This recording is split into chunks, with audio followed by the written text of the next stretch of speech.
How's it going, everybody? Welcome back to Echoes of Ragnarok. We are up to episode 12. Tonight, we are continuing our story with our wonderful ragtag team of underground would-be heroes. Let's go around quickly. Everybody introduce yourself. I'm Dragyn Jane, also known as Heavy Metal Game Master, and I'm the Game Master for this wonderful adventure. Moodley. Hello, I am Mootley. My tag title is Mootley, and I'll be playing Ada, the swashbuckling ladies lady who likes to lady the ladies. Lady the ladies. Very punchy. Cool. Rogue? Hi, I'm the overworked rogue. I play Eric of Hymgard, a depressed doctor with so many issues. And Mac. Hello everyone, I'm Mac, or the Forge Father, or Forge Father Mac. I play Hugo, a short, angry, and ginger dwarf. Hell yeah. Poor Ranger. With an Aussie accent, mate. Ignore Try to keep it bogan. Excellent. Well, yes, and we are very excited to be playing for this. So, yeah, we will jump in. Oh, wait, sorry. Got to get into the ideal of the promo things. Once again, none of this would be possible without our wonderful affiliates and along with our Ko-fi supporters. Our affiliate, please check out our affiliates in the panels below or in the description below, depending on where you are. Tonight's main affiliate is Arkenforge, who are a wonderful map-making software and toolkit company. If you want to make your own maps, both for in-person or online games, please go and check out Arkenforge, and you can use the code METALGM to get $5 off the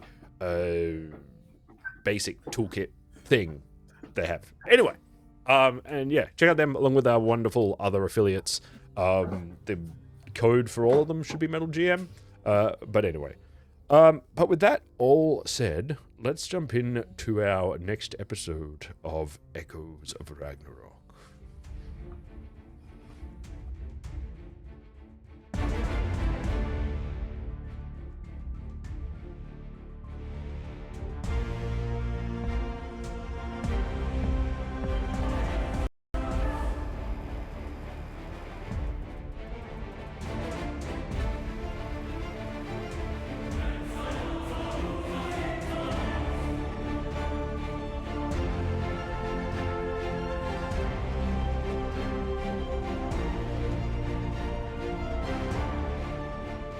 Regret all my choices.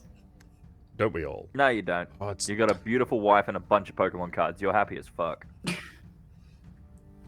We have audio but no video. There we go. And we're back. We're back! I just got, like, birthed into existence again. What do I do? Who am I? What is this You feeling scream. in my... What is Rogue's this having feeling an in my chest? existential breakdown. I'm always having that. Guys, I think she's delirious. God. Yes. God, I created humans. Archangels. You ruined a perfectly good monkey. That's what you did.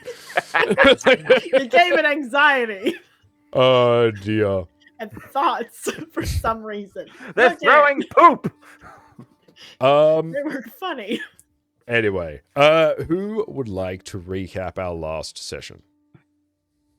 I would like to say shots not. Chestnut! Yay! You do it. Okay, so we are dealing with the aftermath of being betrayed by the song and dance man. Betrayed. We hate him. Betrayed by the song and dance man. I mean, is she wrong? I'll remember his name when I respect him. Or when she finds her notes. That too. But essentially we were going out. We did some investigation all on different rounds. Ada was going for a young god to get some info, because it turns out some of the tattoos that they got were linked to a certain group, which does have a name, but it translates to the Death Scream. I'm fairly certain. It's written down here somewhere. the Dwalthal Gala, Death's Scream cult. Dalthigala. Dalthigala. There's a specific letter in the Scandinavian language that a lot of people just pronounce as D. However, it is more accurately related to it is the letter of Thor. It's the first letter in the word Thor, but it's also usually pronounced as what's known as like a hard TH, like starting of the. So it's it's that sort of sound. So it's Dalthigala, but it's also Daldigala.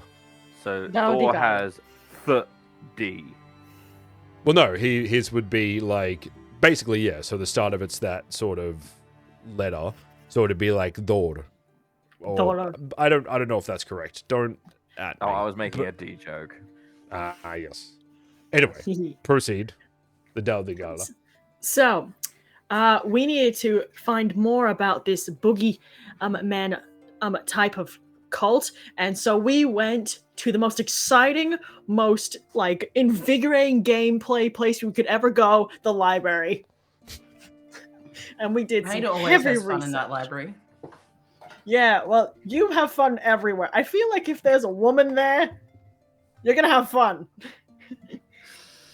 Yes. Like, the only place you're gonna be very upset is just a men's bathroom. The monastery. Yeah.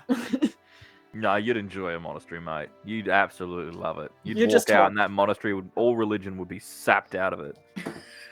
No, there would Chastity? be... No, that was never part of our vows. I think there would be more robbed. Ada used to be in the equivalent of it, and she got bored and left. Did she at least rob them? Nah, she just left a post and wandered off and never came back. Damn, BRB. But anyways, they were connected to a cult in a nearby city, which the name escapes me at the moment. We almost were in a book. Thank you. We almost were thinking of that, but we are now suspecting they might be underground. So we're gonna do some cave diving today. I don't like this. And there's my shoddy recap. Thank you for my TED talk. Hell yeah. We're chasing a cult down into the caverns underneath the city. Yeah. The really cool former city that used to be there. Yeah. Oh, So- God, real estate. You did discover, that there is, it seems that Olaug is somehow connected with, you gather, possibly very connected with the Daldigala, or the Death Scream.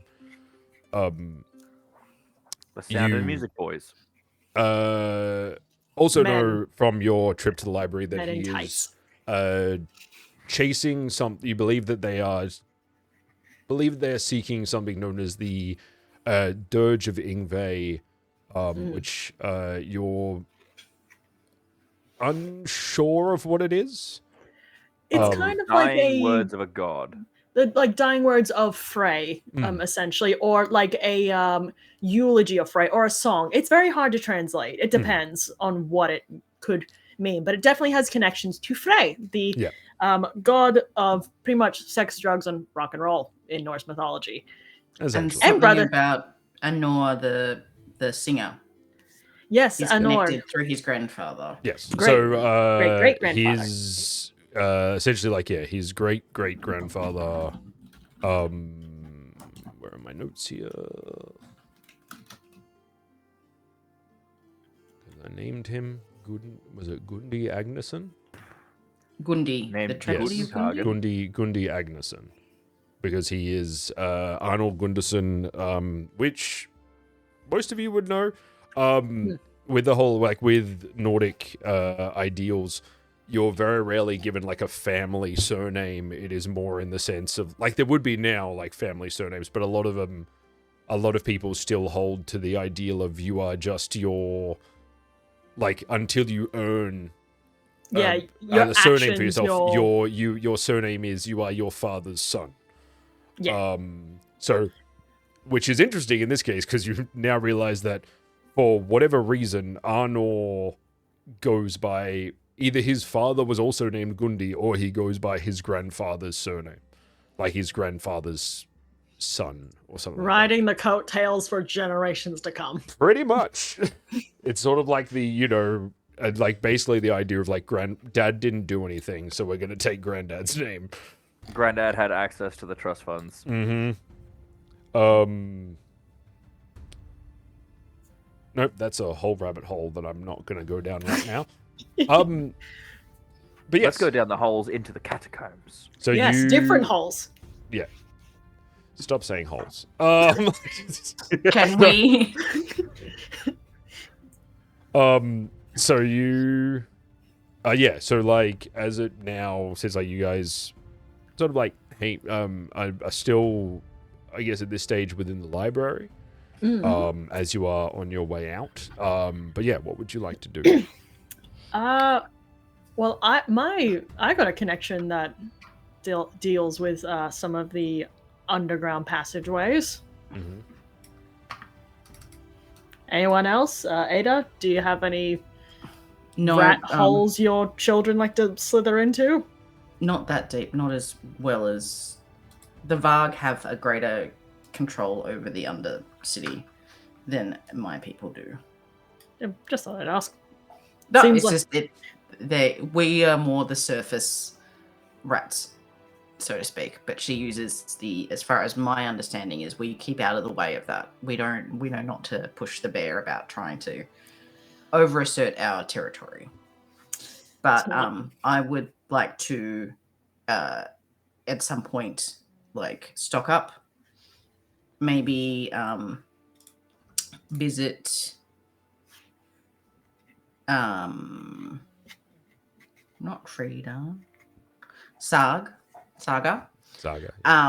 To see if she's got any useful tools or lights or power sources to take down with us. I mean, I got ropes. some lights and all that too, but I'm happy to go see Saga. She could be useful for things like that. Some headlamps would probably be very good for extra lighting. The dwarf is so offended that you're talking to someone going to talk to another person. I'm sorry, we don't headlamp. It's like, you know what? You're the type of person who, if I told you to hold a torch, you'd hold it wrong. You mean a sun? You're a bad son. Have you got that lightning stone for me yet? No? Okay, we're going to go see I Saga. told you, we could have got it from the table through all the ruckus. That father insult was a bit rough, but okay. Oh, do you have issues with your dad? You have issues with your dad. Well, Let's go see my Saga. issues are bloody surface level and obvious. Yours, I haven't heard nothing about this yet. That's a mysterious backstory for another time. That's all right. Let's go research and do some stuff for some holes. We go to Saga. Mm-hmm. Cool. So you head down towards the main harbor. Yeah. Saga's workshop is still where you left it. Smoke, just this small wisp of smoke billowing from the chimney.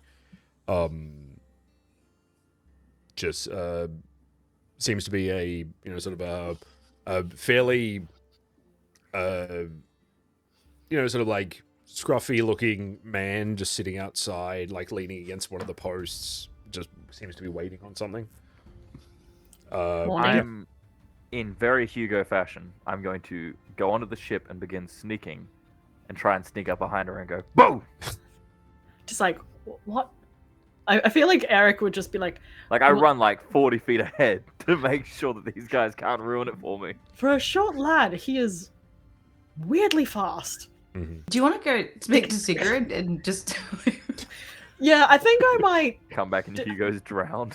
I think I might go talk to Sigrid while you guys do that. I love Saga, don't get me wrong, but her workshop just near the water, just all the barnacles, just all the smoke, just unhygienic. I also love the fact that Saga's workshop has been moored to the moored to the pier for many years. There is a heavy build up on that. Mm, 0 boat maintenance. yeah, no. Just make sure he doesn't die. Well, if not, Can't I promise taught anything. I taught you CPR. Sure. Hugo, can you roll me a dex check? You can add stealth if you would like to. First roll of the game. Let's see how the game's gonna go. He sets the tone. The game's gonna go decently well. That's a dexterity, is it? Yeah. Okay. 1, 2, 3, 9, 14. 14. Cool. You approach these, so the boat. Creeping up, sort of the front of it is open. The man standing at the front sort of sees you. I assume, like, sort of, doing like the, sibling or friend sort of crouched walk of like, and then walking in, and he's just sort of like shakes his head and seems to just go back to what he was doing. Inside, off to one side at one of the benches, you see Saga with like her goggles over her eyes. Seems to be sort of mucking with this piece of machinery. Sort of like just looking it over and working at something on the bottom. You make it to her without. She doesn't seem to notice. She seems very absorbed in her work. I'm gonna lean in so my face is like right. So like, as she's looking down like that, my face is just like, I'm like, it's alive. Cool. Just gonna roll a couple of things here. Get shot. Like if she just has a gun, just shoots you in the face. Oh Hugo's, no, that's not part of my life anymore. Hugo's dead. How did he die? He got shot. So it is a first one is a 14 to hit. Meets it, beats it. Mm-hmm. Cool. Well, the second one's higher than that. I love it. So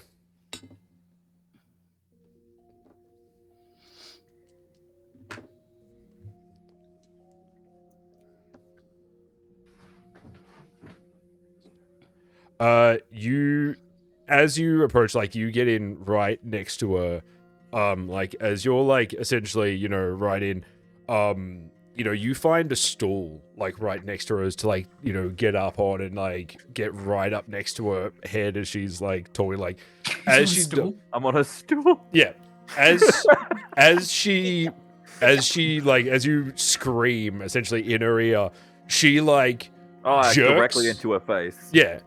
She jerks and just like cracks you right in the temple. As you start to reel back, she's like in this same motion grabs this like what is essentially like a toaster or this like little mini like oven or something, and just cracks you across the front of the face with it. Just for armor, do you have armor at all? Yes. Okay, so you take 5 points of damage and then 10 points of damage. Oh my god. I think I'm dead. Just fully knocked out. 5 and 10. So you take, well, I'll say like armor protects both of them. So you minus your armor from it. So it'll be, how much armor do you have? Plus 3. 3. So 2 points and then 8 points. So you take 10 points total. Right before a big adventure, big dangerous adventure, Hugo gets taken out. Yeah, you get taken out from a prank. Toast rubbing. I feel like Eric's gonna come back and be like, what the fuck happened? Did the song and dance man come back? I No. want to play dead. No, he tried to flirt. Yeah. I would like to play dead. Okay. Like face down. Could you roll me a communication test, please? You're gonna traumatize Deception? this poor girl. Yeah, it'll be sure. Hell yeah! 18. Cool. Yeah, no, she's like looking at you like, Okay. All right. Just weirdly calm. She looked like, cool. I assume you have your eyes closed, so you don't see this. But she like takes a moment, and, like looks out at the the guy out the front, and she just sort of like looks out the front, and then is sort of and you hear her like place gently place the machine back down on the table, and then you feel like two very strong grips grab your ankles and start to drag you towards the back of the shop. She is prepared to dispose of the body. I'm gonna leave this just for a moment, until we get into the next room, and then I'm just gonna open my eyes and go like, "What you doing? Cool. What you doing with my corpse?" She, as you What you like, doing with my the corpse, point mate? that you realize that you hear the creak of something open, you then feel like you then feel someone grip essentially like the front of your belt and the front of your shirt. And as it's just about, as you feel like the recoil for them about to pull, you open your eyes like, "What are you doing?" She's like, looking to your away left. from my temple. Looking to your left, you see a very large, heavy crate, like essentially like a trunk, essentially. She's gonna Sweeney Todd his ass. That okay, Just- like metal. I respect it though. Gangsta. Was just sort of like, You were way too quick on that. please, You were way too quick. please stop doing that. When it stops being funny, I'll stop it. But that was just bravo, mate. Bravo. You wasted. You didn't even check my pulse. You didn't check nothing. You just like, I knocked the guy out. I've known him for years. Fuck it. Let's chuck him in a trunk.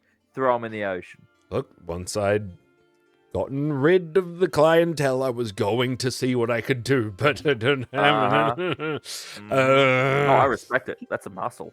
She goes back to the the table, like inspects the piece that she's working on, and then Oh, Ada will be here in about 30 seconds, by the way. oh yeah, no, like Ada, about now you walk through the door as Saga's walking back to the desk. You can see like there is a visible vein in her like temple that is threatening to explode at this point. I really honestly believe I think he thinks he's flirting with you. I'm not. I don't. I think.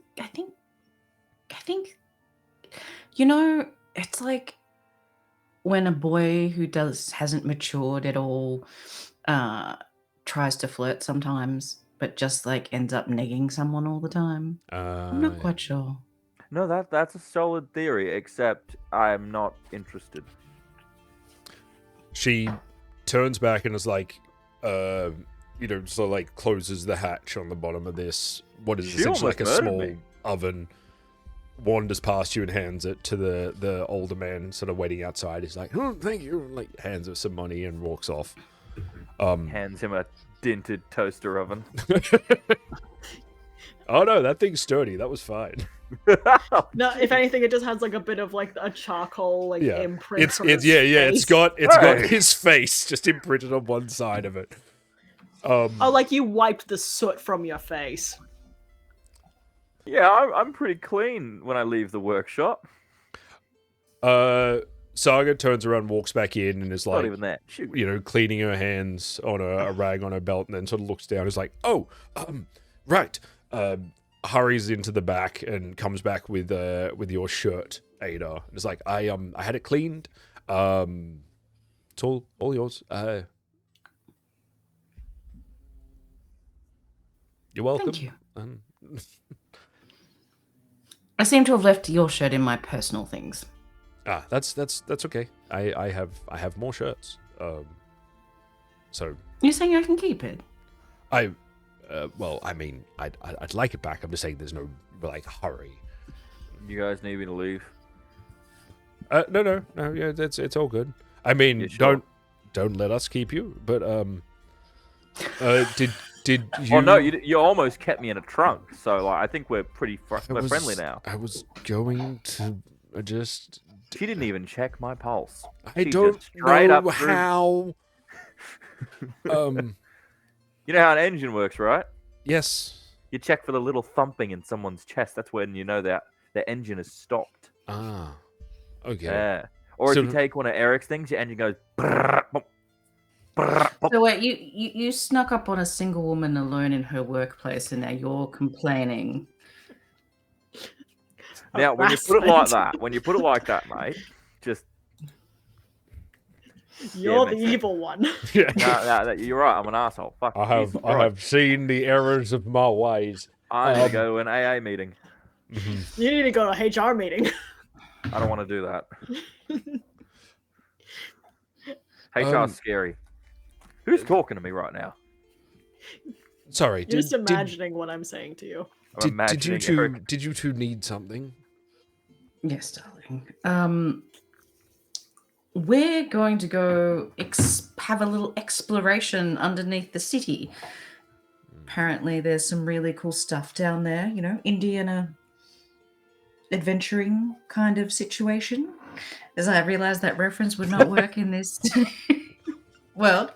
Insert some Neither- cool Neither adventurer. the character nor the state exists. No. So Nope. Not work at all. You know, Indiana Jones' son. yeah. Indiana Jorgensen. In and- York, the great adventurer.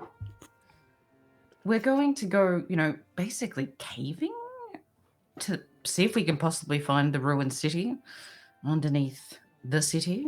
Bit of an adventure, see what's down there. And just kind of needed some supplies.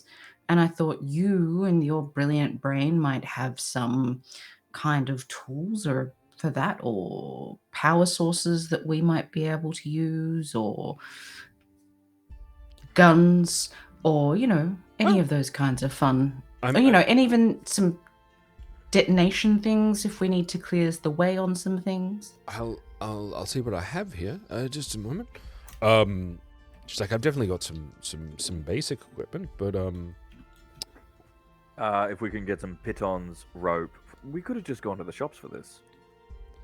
she No, nods. creates She nods, and special- she's like, yeah, look, anything I, like I have most of this in the shop. anything like that is definitely going to be like things like that. She goes and towards the back to a different trunk, opens it up and starts. Not my trunk. That one's mine. Like, you know, sort of like working outside like different trays and, you know, sort of collections, little sort of boxes and stuff as she's going through them. She takes out one of like a couple of pieces that are essentially like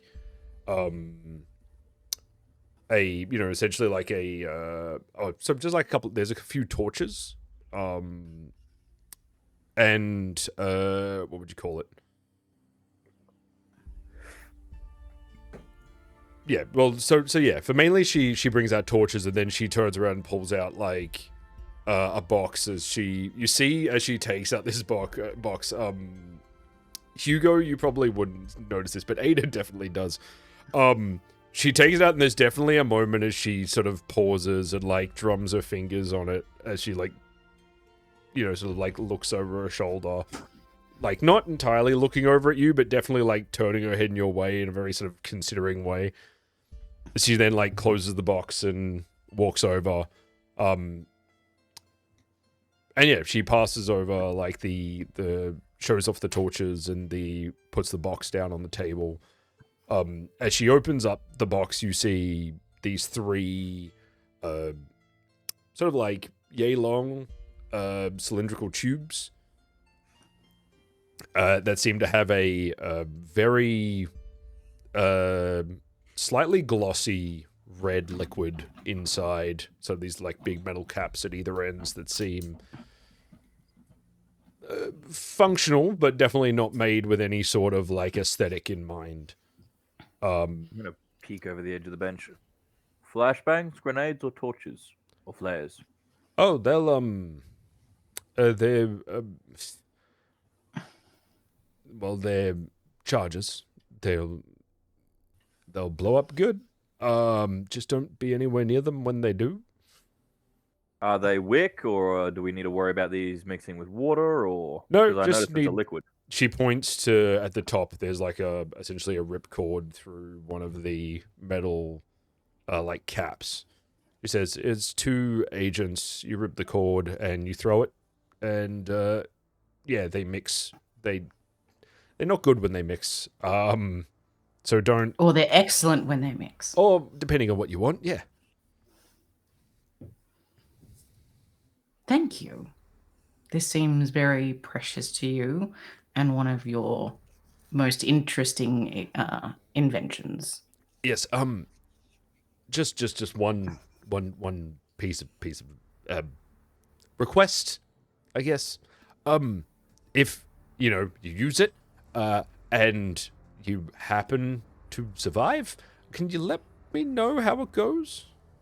Absolutely. Yeah, sure thing. I'll take thorough notes. Good. Thank you. Yeah.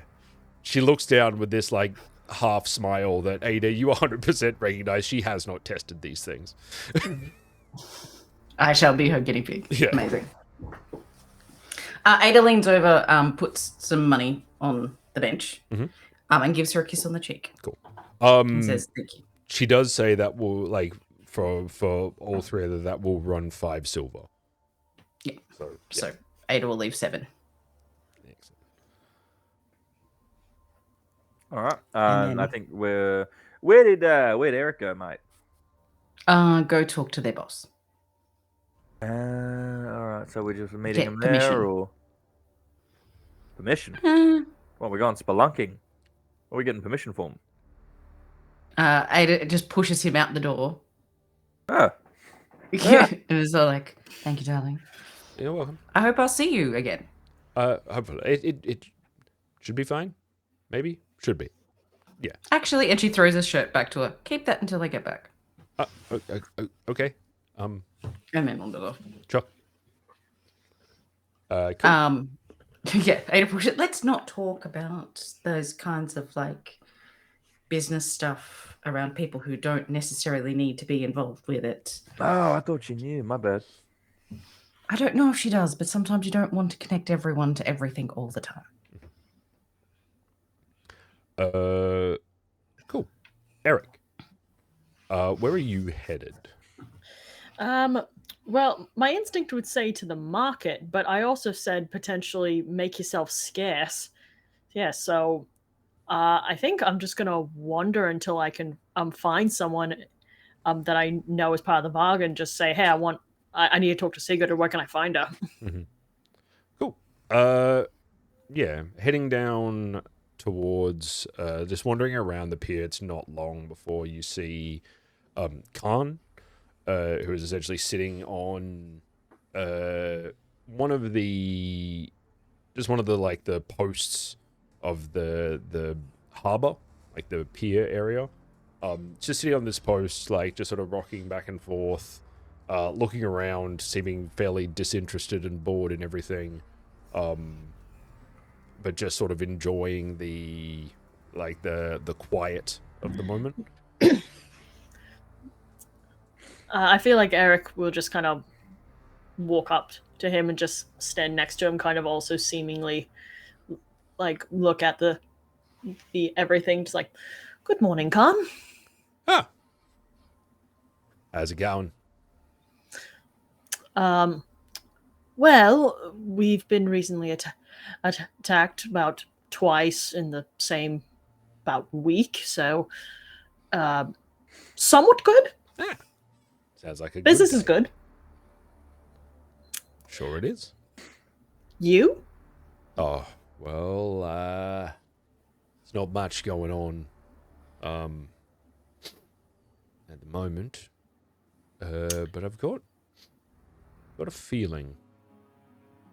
I don't know. Something's not sitting right. But anyway, did you need something? Yes. I'm looking for Sigrid. I don't think she'd be in her usual hangout spot due to recent events. Is there any way I can find her? Oh, Yeah, she went. Where did she go? She went back to the post. I think. Yeah, she went. She had. Yeah, that's. Yeah, she said she had to check some things. Yeah, she's back at the trading post. Ah, well, that makes things easier. Well, I suppose I can go see her there. But just before I go, that funny feeling you were thinking about, would you mind just indulging me and just elaborate on that? I'm doing a further study into mental medicine.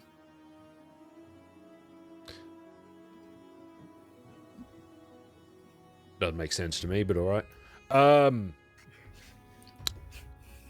I don't know. I get this feeling sometimes. I just get this.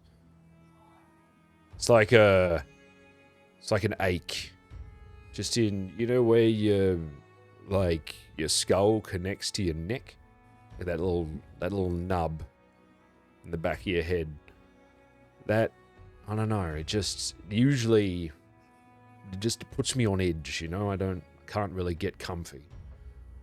And I don't know, it hasn't been wrong yet. Is it like a gut instinct of some kind, or is it a physical ailment? No, it's just I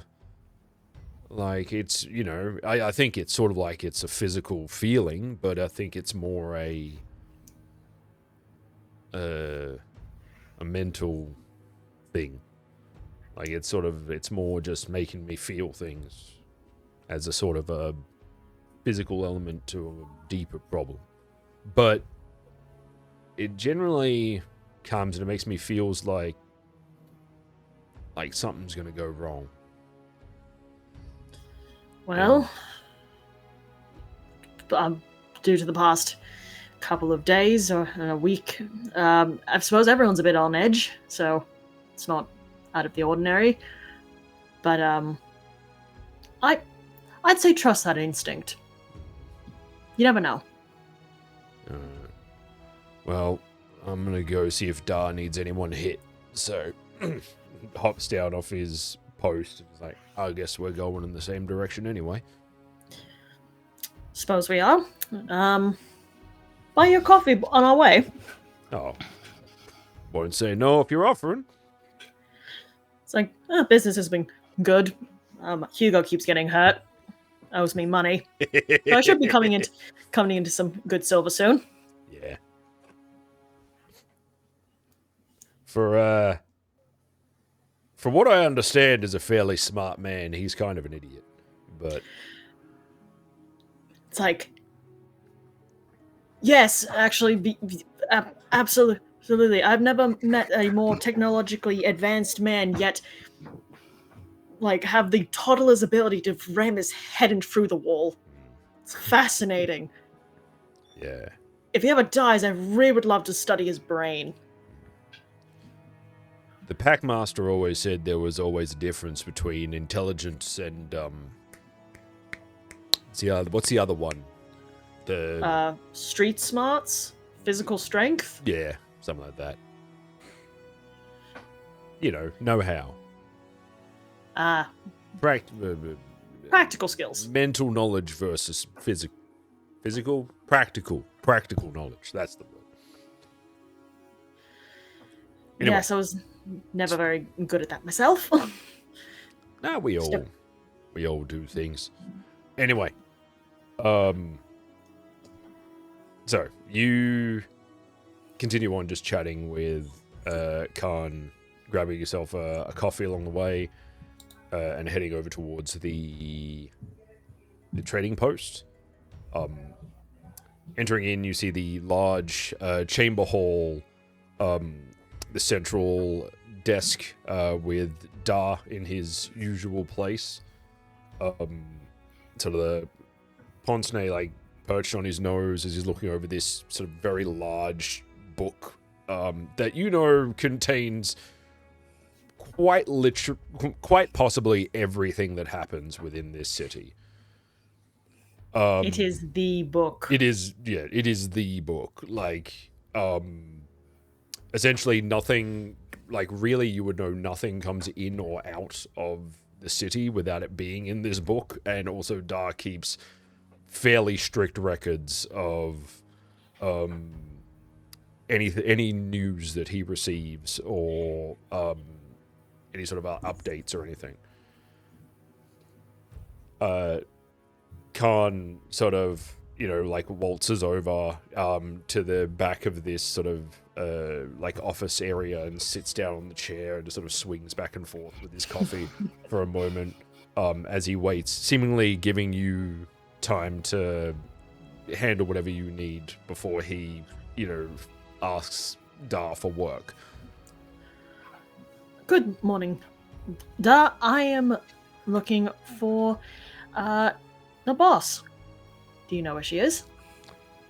She's in her office. Is she in a good mood or in a dodging mood? Like, Dar sort of pauses and looks up from the book for a moment, sort of staring up into the corner. He says, she's not in a great mood, but nothing that a little bit of tact won't circumvent. Brilliant. Khan, pray for me. But Khan, like, throws his hand up. He's like, never have, never will. It's like, valid.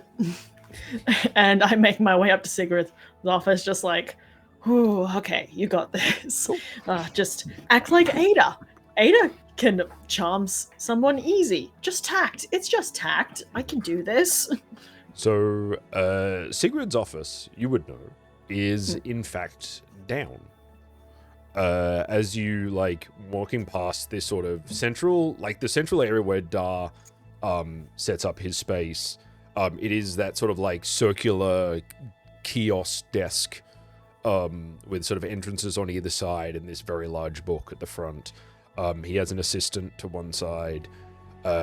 Going around that and moving further down the back, there are 2 stairwells that lead up to a higher level. And there is one stairwell that runs straight down at the back of the building into what feels very much like catacombs. Like it is suddenly you're in this like stone tunnel with doorways on either sides. It feels like like catacombs or a vault almost. As you pass, you see a few of the doors are open and there are people just in a similar vein, like furiously sorting and checking over documents, packing things away. You see a few of the doors are closed. Right up towards the end, there is a large wooden door that you know to be Sigrid's office. I kind of get up to the door and just trying to compose myself before just knocking on the door just twice. You knock. The knocks sort of echo through the room on the other side and through the corridor behind you. As very quickly, like before the echo has even stopped, you just hear, "Enter." I walk in with trying to keep myself polite, but not too happy. Just, good morning, Sigrid. So entering into this room, it is a similarly sort of like circular chamber. You gather this was not originally meant to be an office, both by the look and sort of design of the room. It was not a room that was designed to be lived in. It is a stone room, stone floor, this sort of vaulted stone ceiling. There is a desk, a large, heavy desk at the far end of the room, behind which stands Sigrid. She seems to be facing, she's facing away from you, as she would like hands are clasped behind her back, as she's seemingly looking down at something. She's like glances over her shoulder quickly at you and is like, "Oh, Eric, didn't expect you to see you so soon. Can I help you?" Yes, actually you can, but first I'd like to give a quick report. I've found our elusive man, not so elusive as we think. In fact, he is part of a cult. She, like, you see her shoulders bunch slightly. She turns and looks at you, sort of like very concerned, furrowed brows, like, "Can you repeat that for me, please?" Well, do you remember the mark that the soldier had, one of the footmen?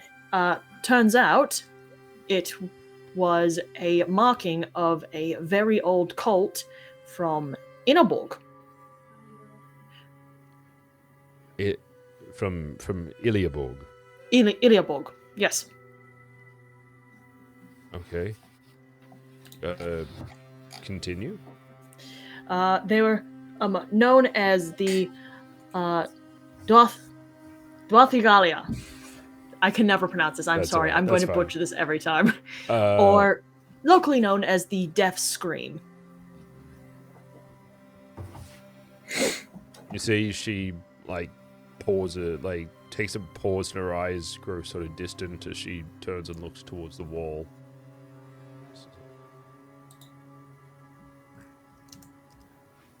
I see. So, what do they want with Arnold? Well, the Death Scream cult is essentially a gaggle of lunatics that are obsessed of finding the lost words, song, funeral type of memorial eulogy of a god. We found it's basically Frey, hence all of the song and dance nonsense. And the person that potentially could have heard that song was Arno's great-great-grandfather. Right.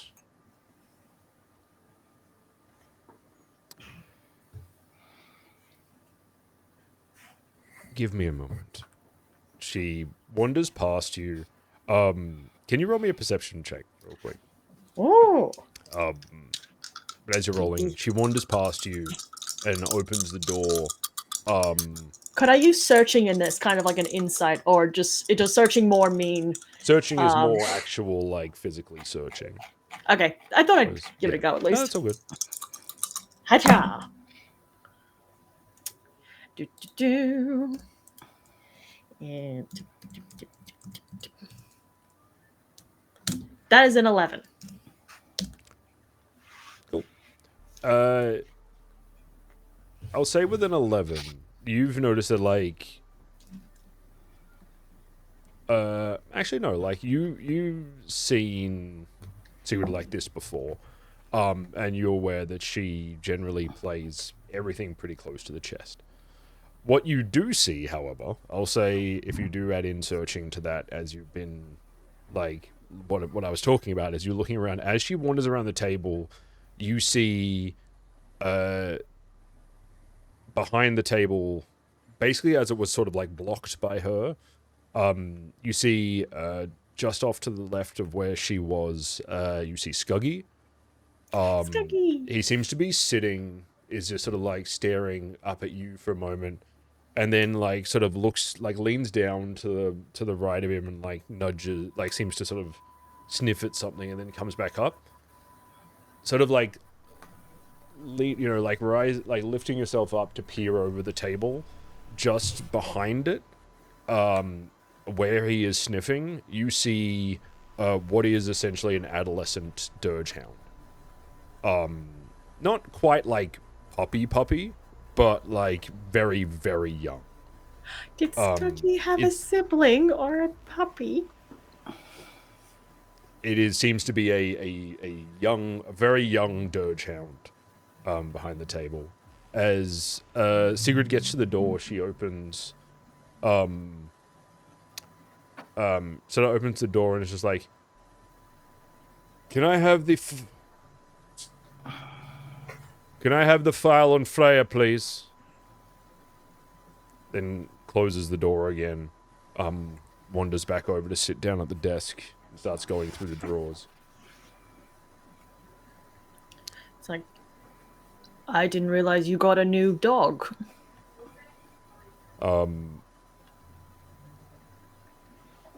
Sirius like glances over her shoulder down and is like, a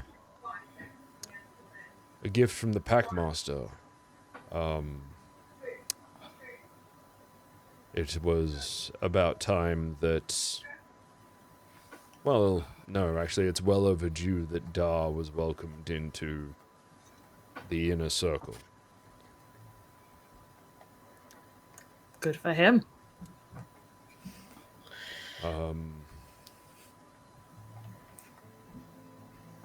After a moment, the door opens again, and this sort of young man wanders in. He's like, "The file, Sigrid?" And she gestures him to come over. He wanders over with this sort of like ledger, and places it down on the desk. He then swiftly exits again. She starts to open it, and you see, the top of it. There's a sort of a code to it. And then there is, underneath it's just put, Frey, is the word that's written there. As she starts to sort of thumb through this, you see imagery that you recognize, both from recent times and just over your time within Hymgard. But the main thing, like the first thing that you see as you open up, you see the... drawn, like one of the things you see as she starts to flick through is the design that you have seen on these figures' forearms. The sort of like outlined, very sort of simplistic, almost like the outline of a stained glass window sort of looking thing of this figure. Now that looks familiar, as I just tap the piece of paper. Yes.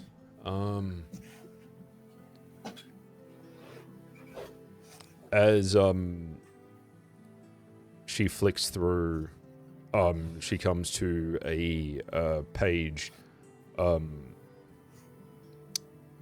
that has at the top of it, it just has the fall of Frey, or the fall of Frey. She turns it around and like pushes it out towards you on the open page. As she explains, she says, I've had what one might call encounters with the Daudi Gala before. They are a slippery crew, and well dedicated to quite a fault. What you are searching even knowing them will give us a slight advantage.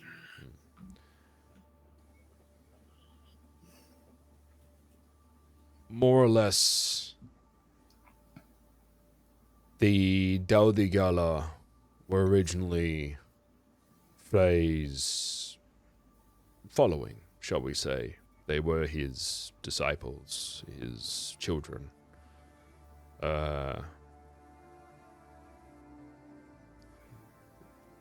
When Ragnarok came, it is said that Frey and Freya descended and immediately traveled to fight the fire giant Surtur. When he died, it is said that he was incinerated in arcane fire, the Surtur's fire. It is said that his scream in that moment drove his following mad, as they, of course, marched with him and witnessed his death. If my information is to be believed, that madness has now led them to the sole idea that if one such as Freya was not to survive Ragnarok, then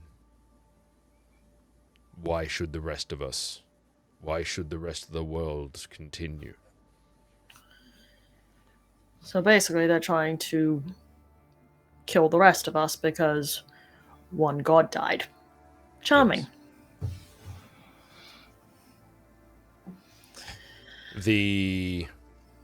What you are looking for, or more accurately, what this Olaug character is looking for, is a song written by Gundi Agnesson. It is a piece of music that was originally written to honor Frey. However, he, from what I understand at least, never got to perform it. Or, as far as I know more accurately, he didn't choose to.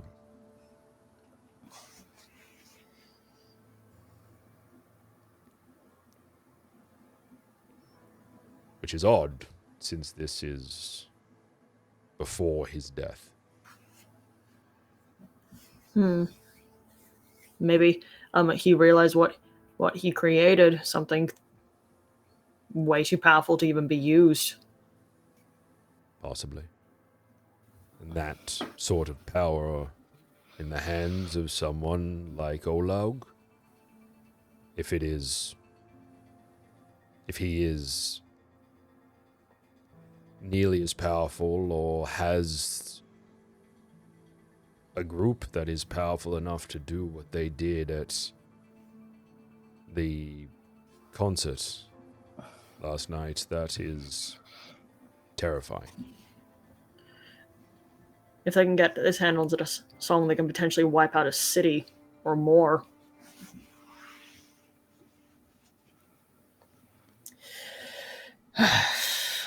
Well, charming that they'd have to come here of all places. Because it looks like what they might want is something we're sitting on, and I'm not using that metaphorically.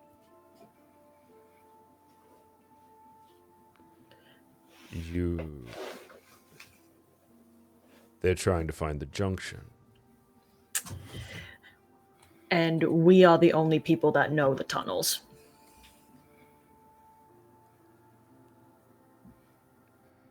That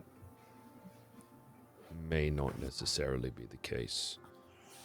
But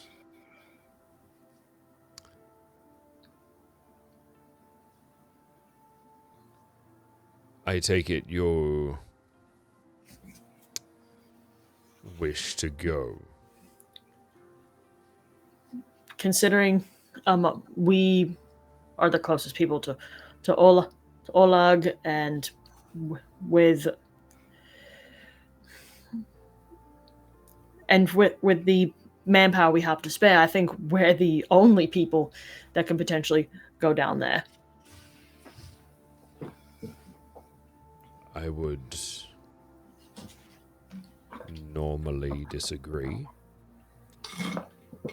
and suggest that you take a few more of my crew. However, I find myself slightly short-staffed at the moment.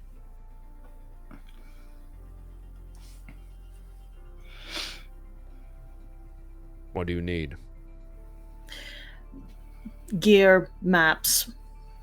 I know we have some coming from the others, but any type of route that can go down there, and I'll study like any information on the junction that we can. Certainly. Stands up and sort of straightens a tunic. She's like, I'll organize all the information that I can, whatever equipment we can spare. Do be careful. Normally I would not be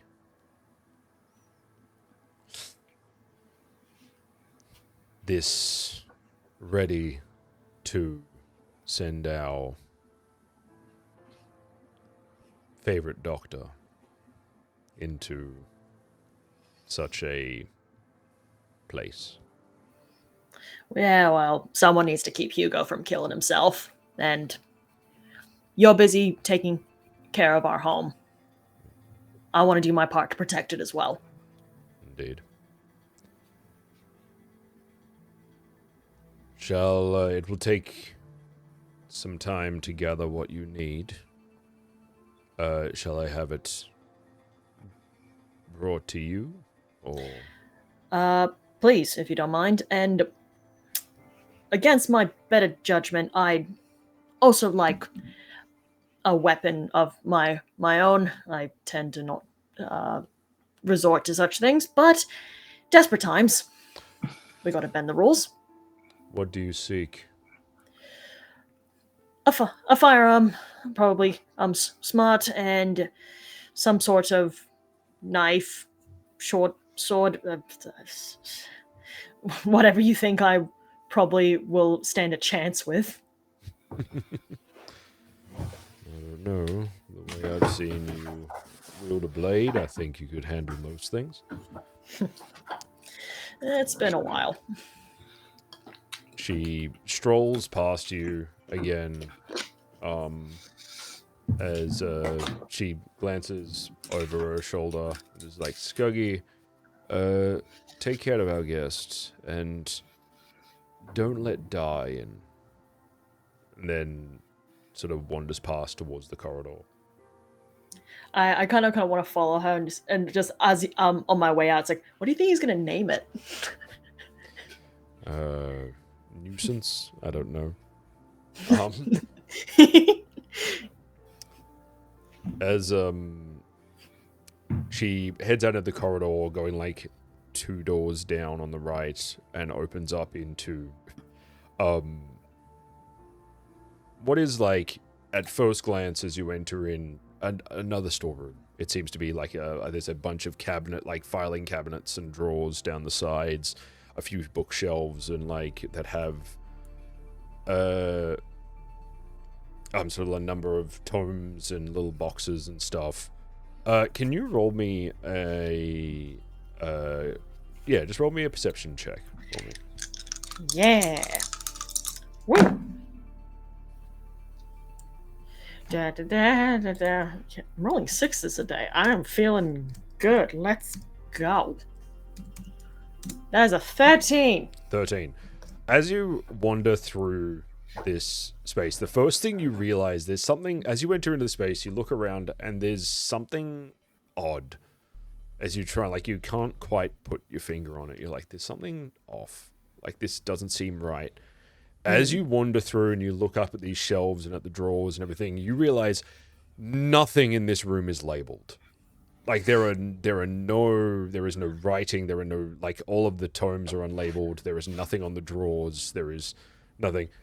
As she gets to the back of the room... this is offending Eric so bad. This is triggering him. She gets to the back of the room and reaches up and like from one of the books at the back just tilts it forward, and the bookshelf just parts at the middle, and there is a full like armory on the other side of it. These like lights just ding, ding, ding, flicker on. She enters in, strolls to the back, as she glances over her shoulder at you, seemingly like sort of looking you up and down, and then strolls to the back, comes forward with, you see her like take 2 pieces down.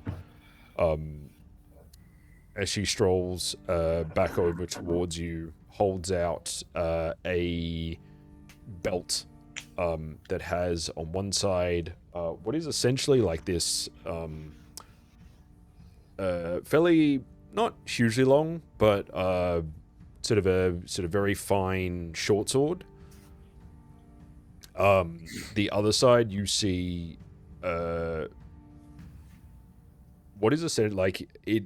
As you look at it, you suddenly realize this is a matching set, more or less, but also the other side of it is, on the other side of the belt, there is a holster that holds a very familiar looking pistol. Familiar? You recognize it like very quickly, and essentially it was one of the handguns in the back of Smoke's workshop. Like Smoke's shop. I didn't need that favor after all, sugar. I got that shit for free. I want one. Well, maybe you can get a wolf dummy, mommy, and you can get one too. Sigrid sort of looks over the belt, like the blade and the gun, and is like, I guess Da isn't the only one being, well, promoted. Like, I feel like Eric just holds it in his hands for a moment, but then very skillfully puts it on as if he has done this 100 times over and is just slipping back into old habits, and just tightens it up on his waist. And he's like, it's been a while since I was a soldier. You see, I'm not going to make you roll for this because it's something that you do not often see, and it's something that you recognize that she is not really used to hiding. But you see for a brief moment as Sigrid's looking over you, there is this, as you put it on and you stand in front of it, there's this look of pride. There is a look of this sort of like, sort of pride and like, you know, almost that sort of like you scrub up good sort of look. But at the same time, you recognize it's only slightly, but there is a sadness there as well.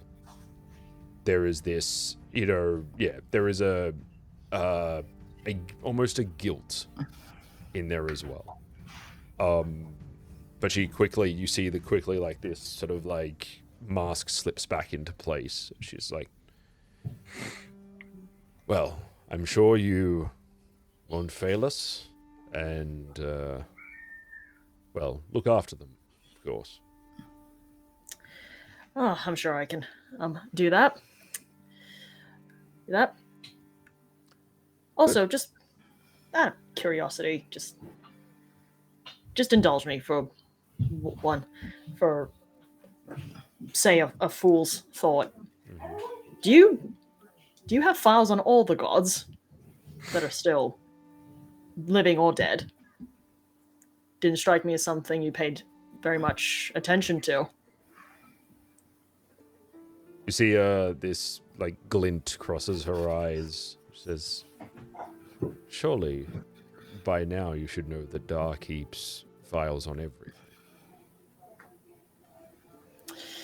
I'm gonna have to try to butter him up to get me to let me read some of his archives. What I'd give to read some of this stuff. Is there something in particular you're looking for?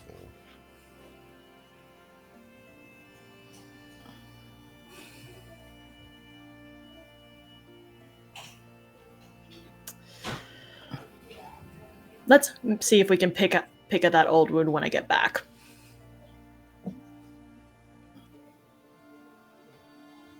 She nods. You see as she like puts like she.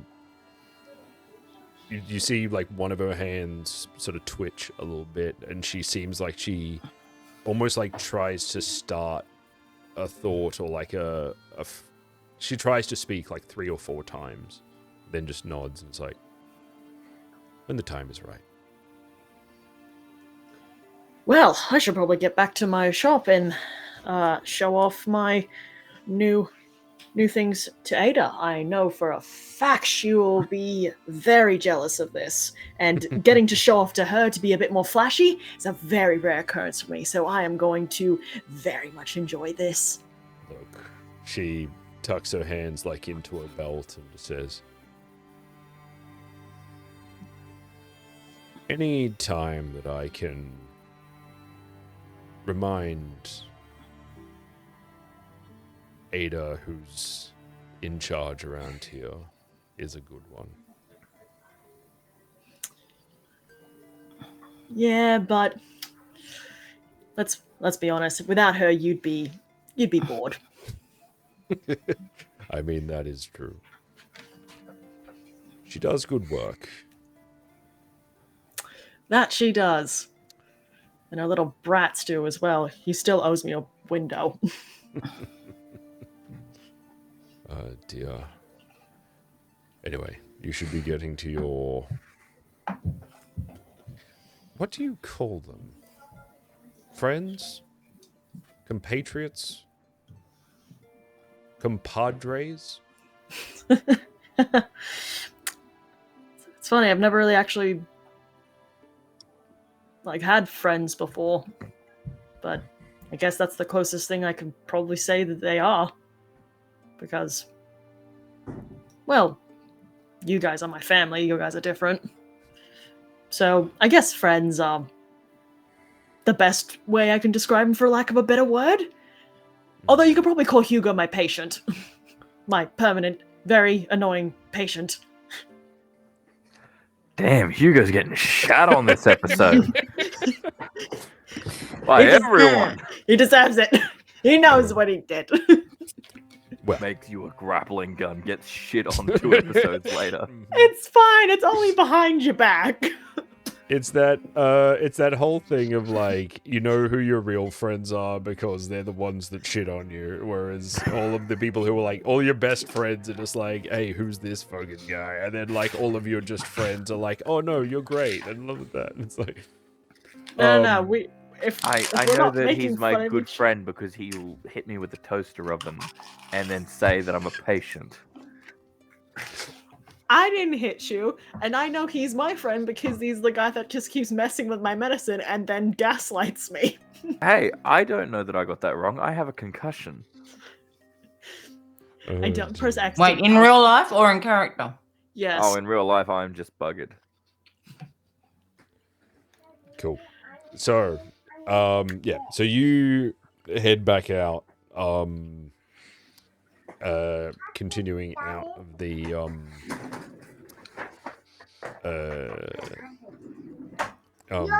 trading post. Cool. And at this point, we are going to take a quick break. How's it going, everybody? We hope you're enjoying this episode of Echoes of Ragnarok. Don't forget, episodes are streamed live on Twitch every second Thursday at 8 p.m. Australian Eastern Time. But on every other Thursday, you can catch me at the same time slot doing some art, playing some games, or just hanging out with all of you to talk about my world of Hymgard. Building the world of Hymgard has been an amazing, albeit challenging journey, and I am so happy that so many of you are just as excited to experience it as I am to share it. If you would like to help support this project along with my content and other creative endeavors, as well as snag yourself some exclusive perks and swag, then don't forget to subscribe at our Ko-fi page and check out our channel partners and affiliates. And a huge thank you to all of my Ko-fi subscribers. You make all of this possible, and I am so grateful. But with that all said, thank you all so much for your support, and let's get back into the action. Eric, you had just met with Sigrid. She's agreed to essentially provide some basic equipment and information that you may need going down into the ruins of the junction. Yes. Trying to Um, find the junction. Ugh. and has also essentially, agreed to allow you down into the sort of- Tunnels, catacombs? yes, sort of the catacombs under the city that she has stated, from what she can tell, leads further into the junction, or into, at least goes underground, and is, as far as she can say, her best bet. She explains that she would explain that essentially she has not had time, from what she understands, in their free time. She feels that let me just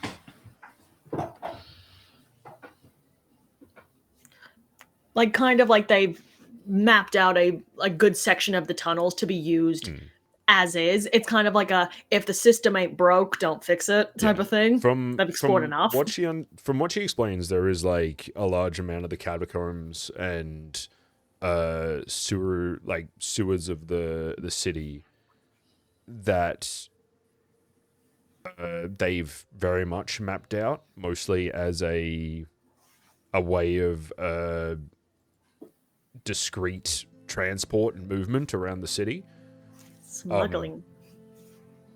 But she explains that there are sections where the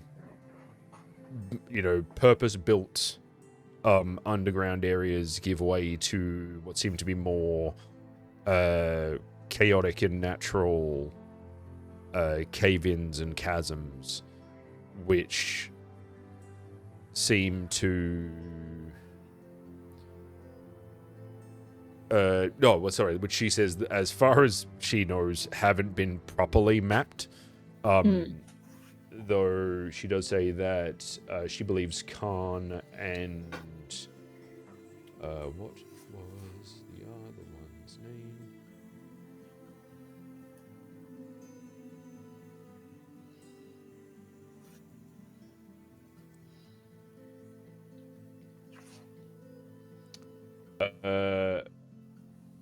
Yeah, of course. Khan, Skull, and Hati have all, she believes, have ventured further, though she doesn't know how far. Skull, I will just inform you in case it hasn't come up. Skull, is Hati's brother. Yep. But yeah.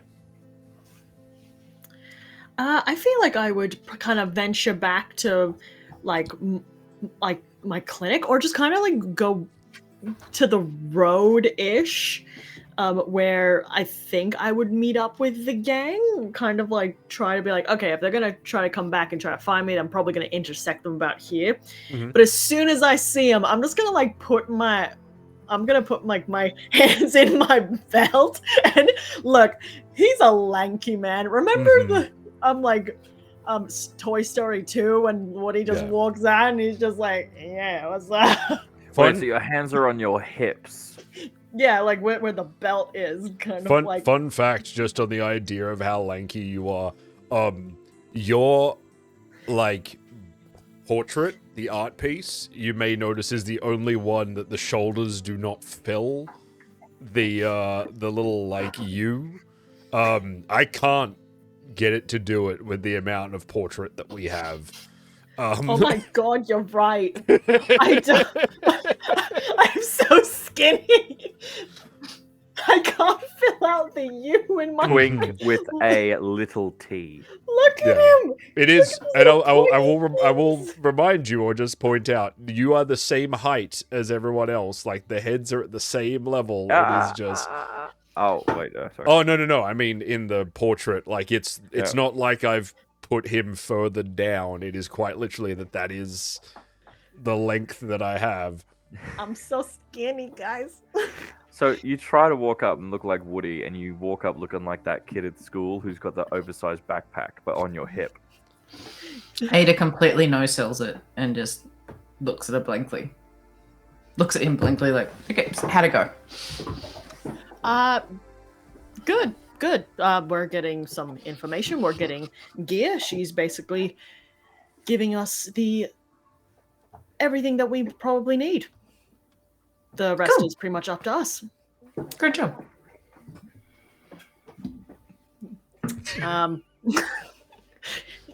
Also equipped me very well. Good. Oh yeah, you got a new belt. Nice. It's a bit more than a belt. Did they give you some kind of brace there to help with your posture? Is that why you're standing up a little bit better? He's leaning a bit to the left, isn't he?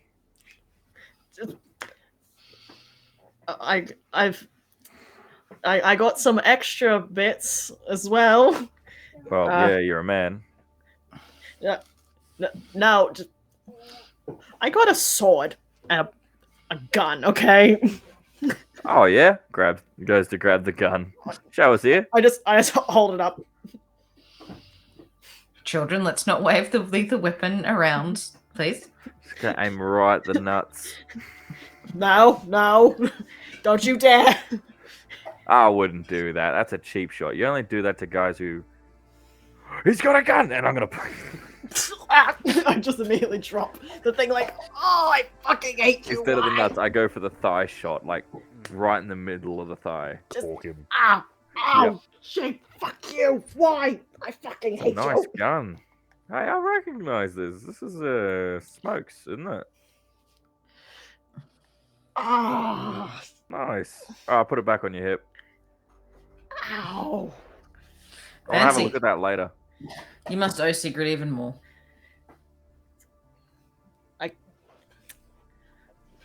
We have an understanding. Understanding. Let's leave it at that. Congratulations on your gun. I'm sure you're very happy. It's been a while since I've used one. Hopefully, I'm not out of practice. And you sharp bit of metal there. Good on you. Thank you. You're becoming an arsenal. What happened to your face? Toaster oven.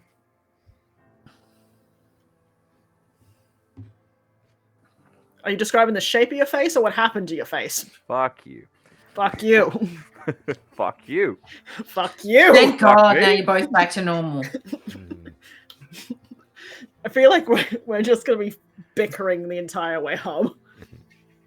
As I'm try to like get you to also do the, like, fussing fuck over you, him fuck like you, a fuck me, like, fuck you, fuck me. like a mother hen. Like I'm just like, what did you do that for? Of course he did it. Just slaps his hand as soon as he tries to reach. Oh yeah, there's like up. a whole red mark and a black eye. Yeah. It was a solid hit. So like, yeah, What can this city have anything to worry about? black when eye on one we're side on and just the full like reddish, almost going to purple mark down the left side of the face. You see like a little dial that's embedded into his skull from the toaster oven. Little numbers. Was that there before? Oh no! Oh, good God! How hard did she hit? Oh, she hit me hard enough, right? I played dead. You know what she did? She didn't even check my pulse. She grabbed me by the ankles and was gonna drag me and put me in a suitcase and throw me in the ocean. Well, that's Again, just you rookie. snuck up on a woman working alone in her personal workshop. But like, she was so quick with it. I'm just so proud. Like, Terrifying, but proud. I'm multiple emotions. I am unimpressed how she could not even check a pulse. Right? So it's like too disgusted with you because I'm pretty sure what you did was harassment. Yeah, I should probably work on that. Yes, you really should. But the brain damage doesn't help. What brain damage? What brain damage? Mm-hmm. Ladies and gentlemen, I'd like to introduce you to the last bastion of defense of the city, to a death cult. Listen. Where I look around. We What are you have doing? information. We're going to have weapons. Oh, really? Weapons. Well, I assume you have weapons. Yeah. What do you need? Well, I'm pretty good myself, but What I'm saying is we can do this. Okay. Ida, is there anything you need? I'm just gonna run by the workshop. I reckon we're good. If we can find the big lug to come down with us, or I don't know, leave him a carrier pigeon or something. Tell him where we're going. I can leave him a message. It's like, Is there anything you guys need to keep safe, by the way? Because I got hit in the head just before, right? Mm-hmm. And I had a spark of inspiration. Mm-hmm. only you could have that. Continue. Well, see, I've been trying to figure out is a multi-digit padlock system based on someone's fingerprint and a bunch of other little things. I've been trying to test out different forms of locks, right? She smacked me in the head, and I figured out one of the things that my professor was trying to tell me. I learned a spell. She Like- hit you so hard, you learned magic. She hit me so hard, the puzzle pieces just went, and 2 bits of information that had never been connected, 2 brain cells just collided. I learned how to lock shit. Like, permanently. Until I say. I have a I headache. think Eric's having an aneurysm. Did someone hit him in the head? No, it's a stroke. It's a stroke. No, it's charades. 2 words, 3 words. No, eyes. Smell, sniff, breathe. Start just strangling him. What did I do? Like, I think it started when the moment you were born. I swear, you're put on this damn realm to drive me mad. No, that's a personal choice. Magic doesn't work like that. What is wrong with you? Why are you like this? Ada just starts walking back towards. Somebody help me! I'm being staggered by a twink. This drink's gonna fucking kill you. Back to Eric's office. Anytime you guys want to make an attack plan, I'll just be at the office.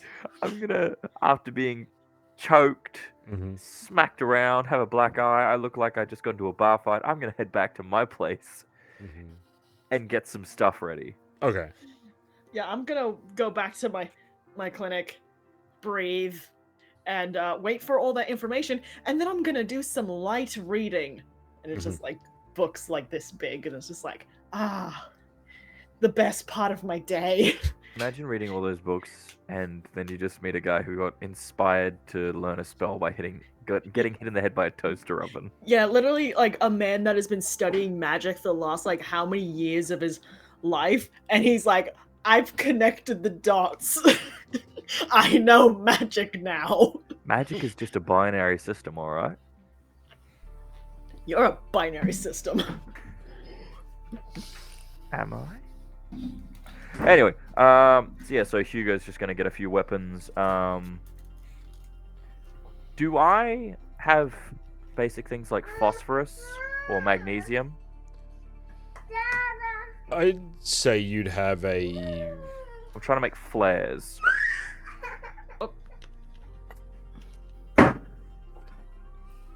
At least my character's the right height now. I'd say you'd have like it would not be a Hugo got shorter.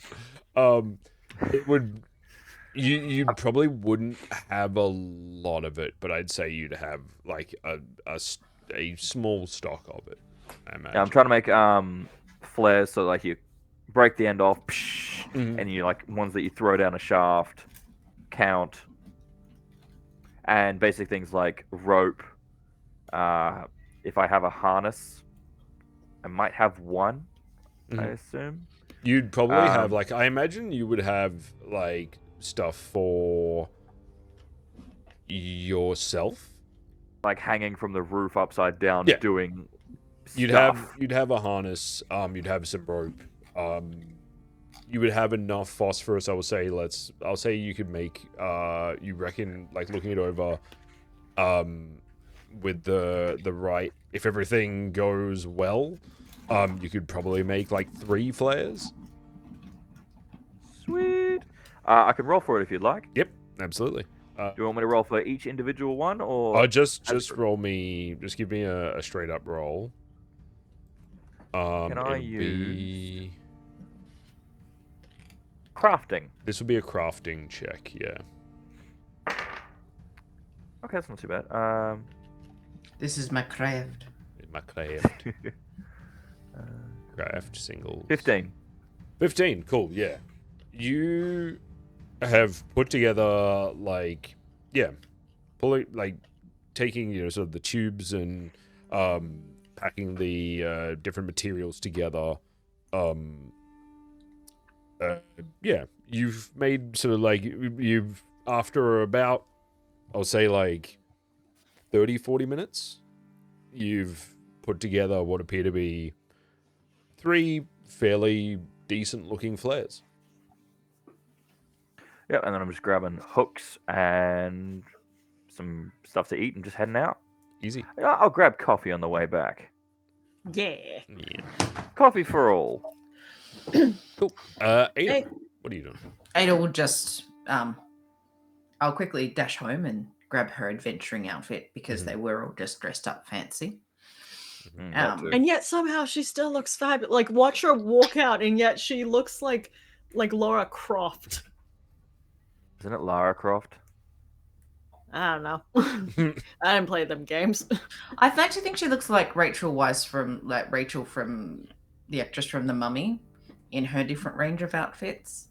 I can't wait for that new movie. Evelyn, and just be like, and now I look like this, but I still look amazing, even though I'm in dirty, like, adventuring clothes. Stop making Ada hot, damn you!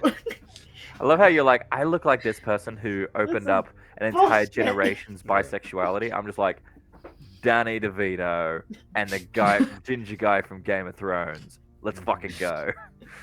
With a bogan accent. We got the woman that is just like, for everyone,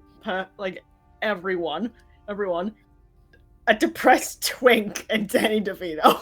That's what we have. Hey, Danny DeVito is like peak masculinity. I mean, he is great. Like, I will say I was more of an Anaxunamun person that I was an Evelyn, but I always think she's like Evelyn in that way. And she lets the guys know that the crew know that Olga is in charge, and tells them where she's going, but Why for did no one Dragyn, to like, follow.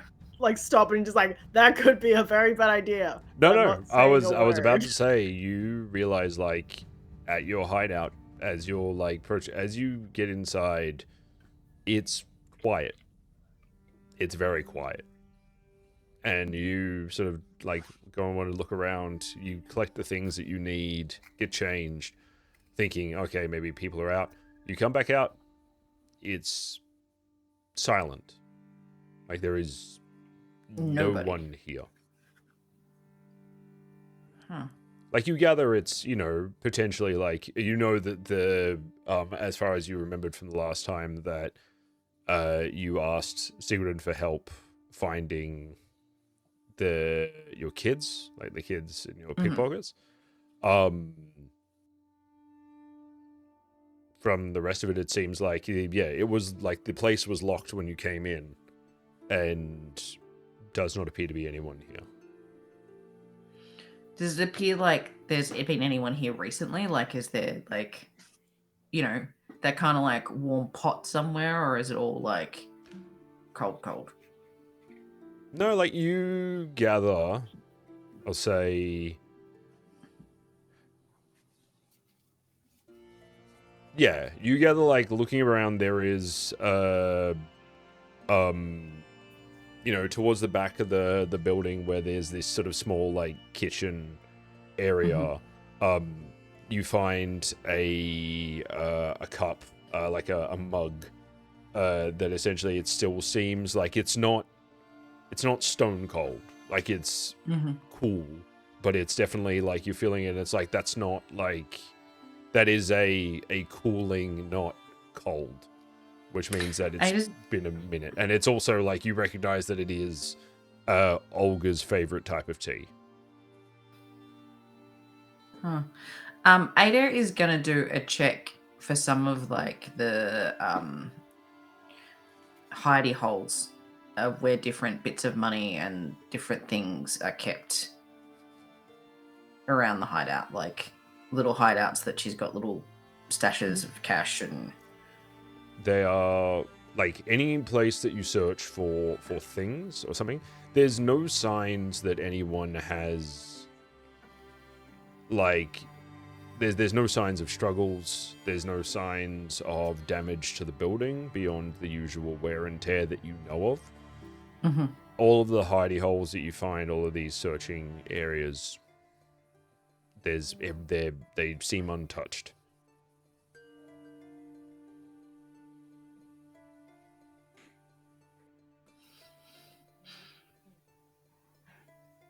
Ada's very torn between going to find Sigrid immediately and being like, have you got any news? Mm-hmm. And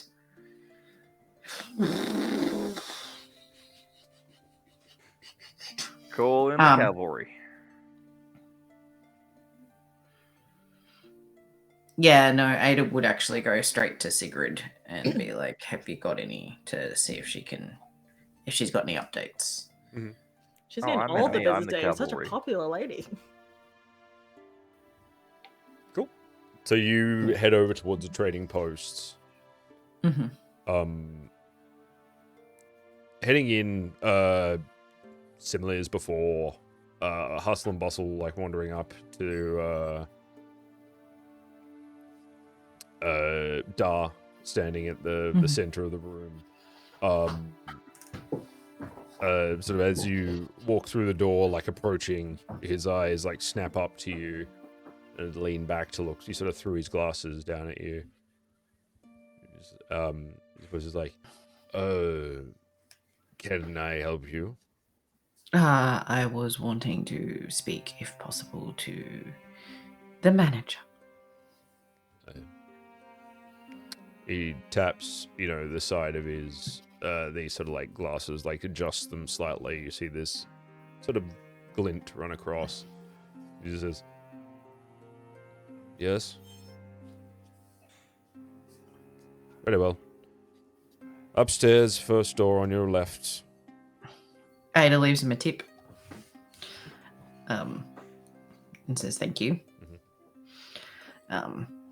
As a courtesy kind of thing, not a bribery thing or anything like that, but just as a, understand the hands that work in the city and be grateful for the services. Sorry, just in the background, knowing that Dar is exceedingly wealthy. Like, yeah, it's more of the like, just the culture of it rather than the actual passing of money. It's kind of like paying the toll more than anything else.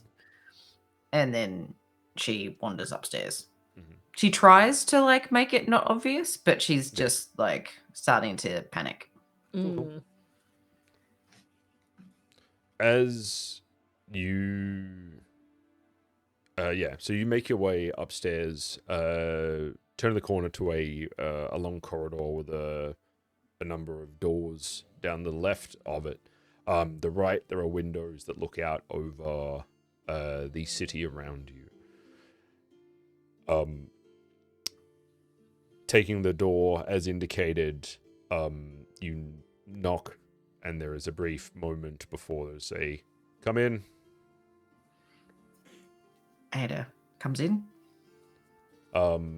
This is you enter into a sort of this small, almost like a meeting space, feeling a bit like it's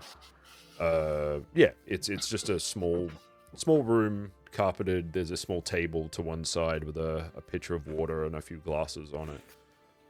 The other side of the room, you see standing, just as if she's been like waiting there for hours. You see Sigrid standing, hands clasped in front of her. Scuggy sort of just sitting in the corner behind her. Sigrid, thank you for seeing me. I was wondering if you had any updates on my kids.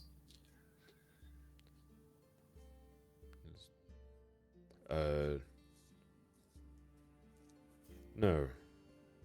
Khan and Skull or Hearty, whenever I can spare them, have been combing. I didn't want to alert anyone who didn't need to know. And I figured if anyone can find them, it is one of those three. They haven't found them yet, but I assure you, once I do find them, you will be the first to know. Thank you, Sigrid. I can't find any of them. None. None. I see. That is concerning And to me. And your other employees haven't heard? I can't find them either.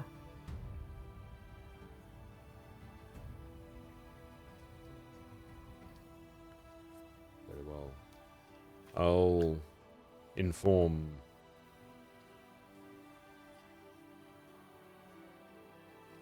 the others to keep an eye out for them as well.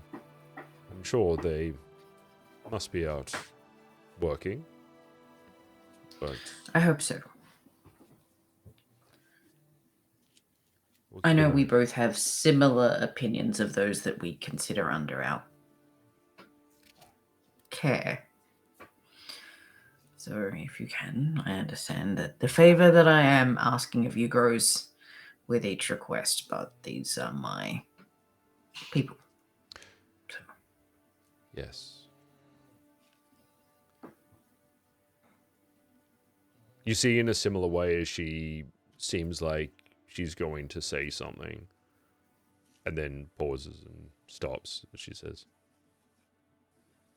"We all need to take care of our own."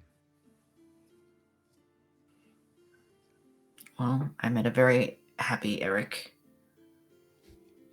today, posing like he had something stuck up his ass, while showing off his new weapons. So Yes.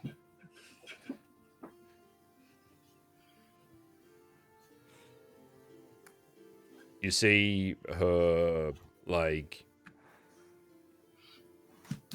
shoulders seem to tense for a moment, and she stares off pensively for just a second, like off at the wall behind you. She says, "I understand that you and Eric are friends, companions, associates, and I respect that you are a woman of business. And from what I understand, a woman who has learned to survive on her own.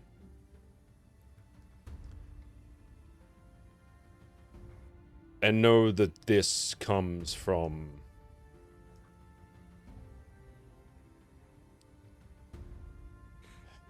a place of great love and care.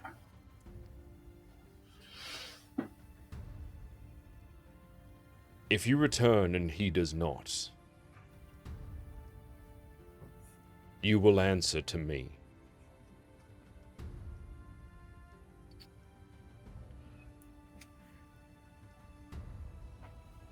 Do we understand each other?" we do. And I will tell you this thing as well, that Seems very strange to say this about someone who sticks their hands inside other people's bodies for a living. But, I will try and maintain their innocence and strike killing blows when required so they don't have to. Oh, yes, that whole oath thing, right. Yes.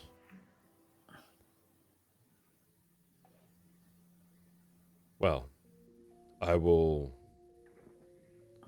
inform you if we find any sign of your wayward children. I'll look after your boy. You look after mine. Yes, quite. Deal. Deal. Sigrid and Eric sitting in Yggdrasil. MURDERD. Anyway, you are sent on your way. That's my waif. Sigurd's like, that's my waif. That's my waif. It's my waif. Don't you let my skinny little boy. Mm-hmm. Wait, do I have parents now? Do I have two moms? She's not my friend, she's my stepmom? When did this happen? Anyway, so you This is developed. Sometimes when two business women respect each other very, very much, and they both love a skinny, depressed, and they have invested interest in a skinny doctor. When two Sounds like a TV when series two Netflix would strong invest in. female criminal overlords love each other very much, they adopt a creepy Elizabethan nepo baby. Like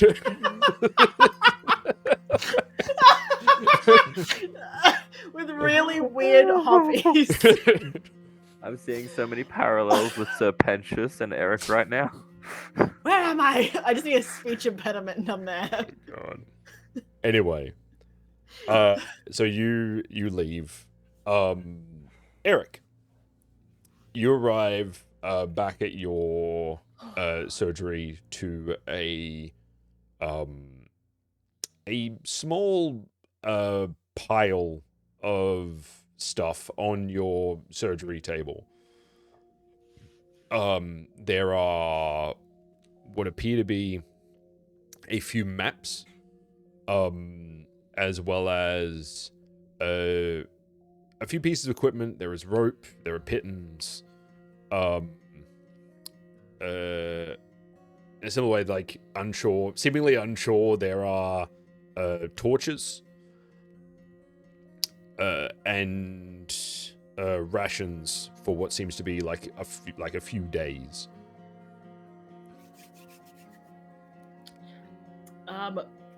No one's here with Eric, but he just sees sort of like the mountain of paperwork, and he just looks at all of the thing he has to read, and he's like, Going on a field trip with a book. And he immediately just takes, as you kind of said, he takes stock of everything, lays it out, and then meticulously packs it in his in a sort of an adventuring bag that he would expect to take, and he immediately sits at his desk, and he just begins to read. He wants to learn about the junction. He wants to survey the maps. He wants to just check everything and mark points of interest of just what would be corresponding with what they know about the junction to the maps, and just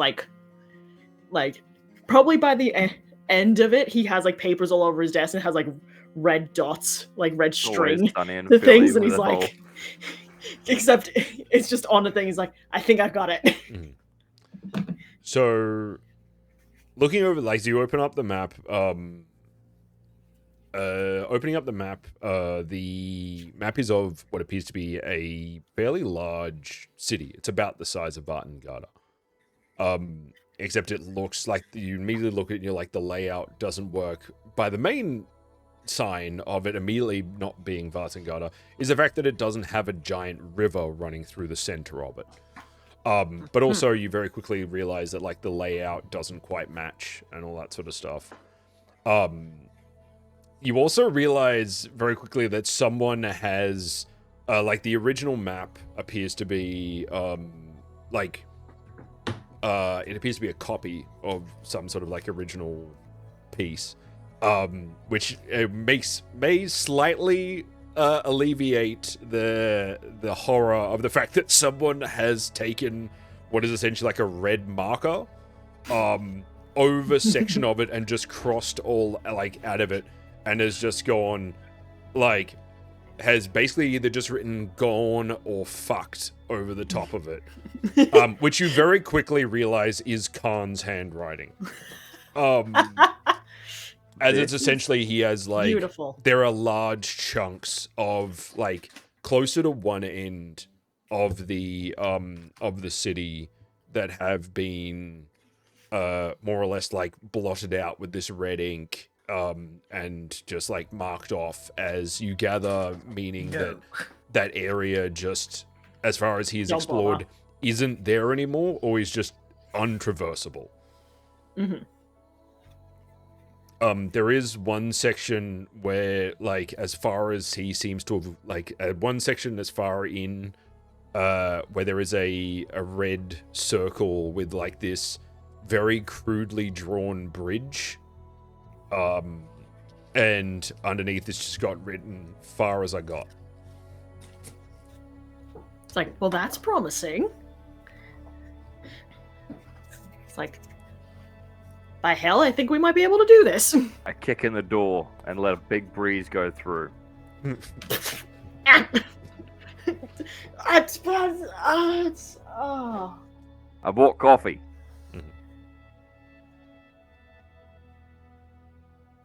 Proceed. I will say also there is another scroll like rolled within this map, that essentially has directions from a certain entrance to the sewers to where Khan has basically pointed out as like the entrance that he has used to get down into the ruins of the junction. Hugo starts crying. What are you doing? What is happening right now? Who the fuck draws on maps? Do you know how long these fucking things take to draw? Like, I'm not a cartographer, but if someone drew on my maps, on my designs, I'd slice their fucking fingers off. I'm just crying for the map. Well, just give me a minute. It wasn't me. Just letting you. Better not have been. Yep. Does that look like my handwriting to you? No, I didn't really look at it. I was too horrified. I'm gonna go sob in the corner and prepare my shit. Yeah. Oh, by the way, please do that over there. Locked You're my door. Freaking me out. And set the trap up, and then actually locked the door with just a normal lock. Mm-hmm. Sorry, I mage locked the door. Yeah. It's like, yes, please do what you're doing over there. Far away from me. Just crying and sipping coffee. I'm going to pack a few more just basic medical supplies. Knowing you will definitely need them. What have I ever done? You still have an imprint of a dial up against your bloody head. Do I? I thought I filled that in with putty. Must have fallen out on the way here. That's a poor way to describe your brain, but okay. No, see, putty is what you use to fill in holes for wood. Yep, I just realized I don't care. So rude. Actually, your mind might be the perfect thing I need to test this out on. I'm listening. Okay, we'll see. We're going to go in a very dangerous situation, and caves tend to echo. So I've been doing some reading and some studying to Studying.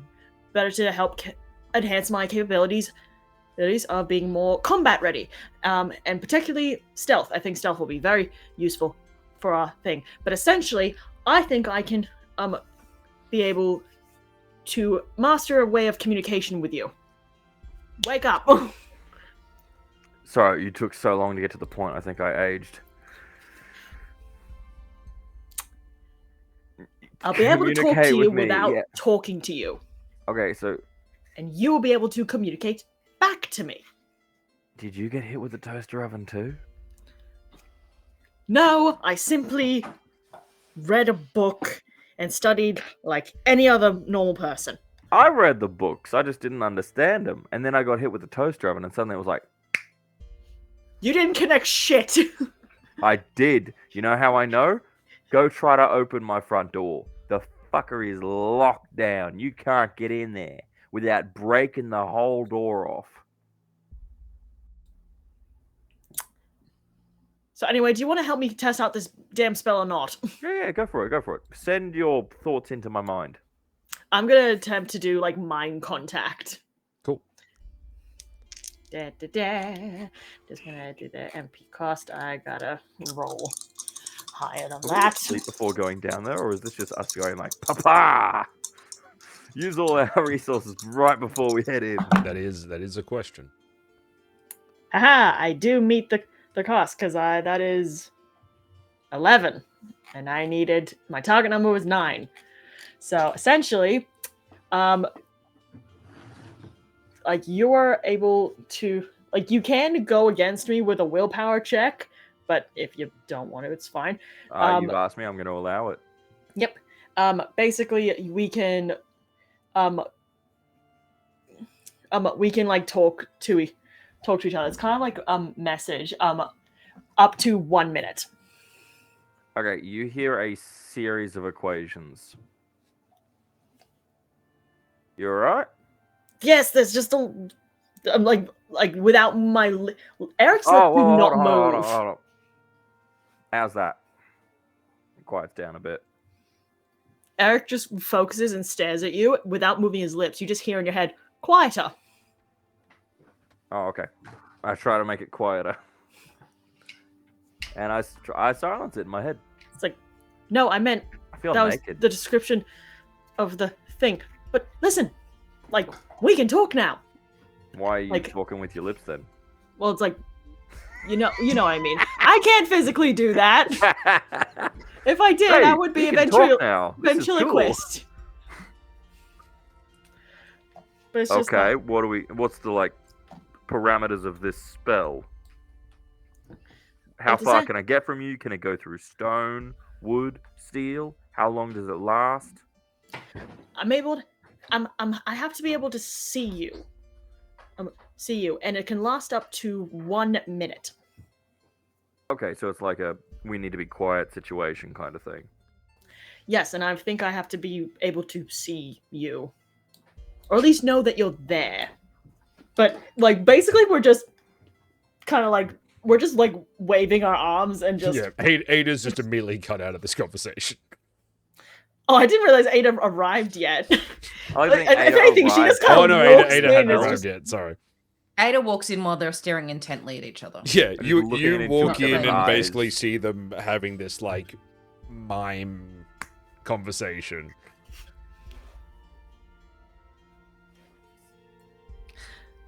Yeah.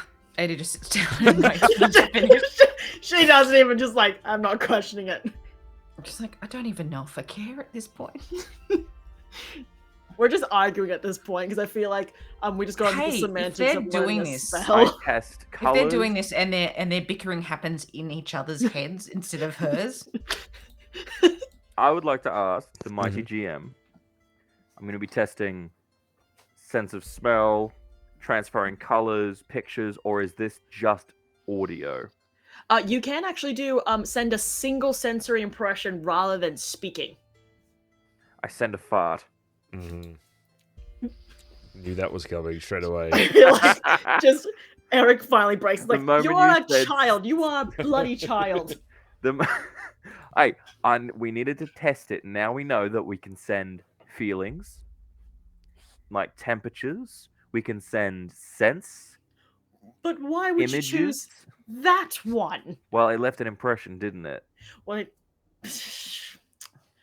Hello, I send Ada. some perfume. Hello, Ada. I learned a new spell. Well, I've been working on it, and we were just testing it. And he didn't even Amazing. get hit with a toaster oven. I did not. I studied. Lack of inspiration is what I think. A lack of inspiration. I'm at you with a frying pan. I have a question since we're testing out spells, Almighty GM. Mm-hmm. So this gun, is it a flintlock or is it a revolver? It is built like a revolver. However, you know that these essentially have actually, yeah, no, it's just like it is a revolver. Okay. Would you say that the fact that the what's it called? The hammer Hammer, yeah. can move in and out, that it is a functionally moving object that can be sealed?